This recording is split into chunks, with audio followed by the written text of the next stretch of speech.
এই আমি তো সকালে যে কাজটা বলেছি সেটা করেছিস? হ্যাঁ রে বৌদি, কি বলেছিলি বলতো?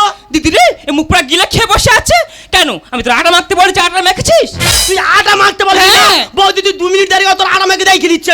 ও সর্বনাশ, এ কালকে তো কি বলে রে, আমার হাতে 1 মিনিটও সময় নেই, ওদিকে আমার কড়াই তেল টক টক টক টক টক করে ফুটতেছে, আর ও নাকি এখনো আটা মাখেনি, তাড়াতাড়ি আটা মেখে ফেল। বৌদি রে এ গোজো যখন কথা দিচ্ছে আটা মেখে দেখিয়ে দেবে, আটা মাখা কয় ভোগার আর কি কি, এ গোজো এক্ষুনি দেখিয়ে দি।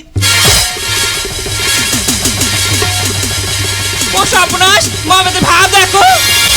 একদিন বৌদি কেরম লাগতেছে। ও মুখ পোড়া, এই করবানা সেরেছো? হ্যাঁ ধরা দিদি রে, আর ভালো লাগে না, এই কালকেতে জ্বালায় আমি তো জ্বলে পুরো শেষ হয়ে গেলুম। যে কাজে পাঠাবো সে কাজ অকাজ করে বসে থাকবে, আমি যদি বলি তুই যা ডাইনে, ও যাবে বাঁয়ে। আমি বলেছি জল দিয়ে আটা মাখতে, ও তা না করে মুখ গোটা মেখে বসে আছে। তুই জল আটা মাখতে বলেছিস? হ্যাঁ। আমি শুধু হরদম আমার মুখে মেখে যাচ্ছি।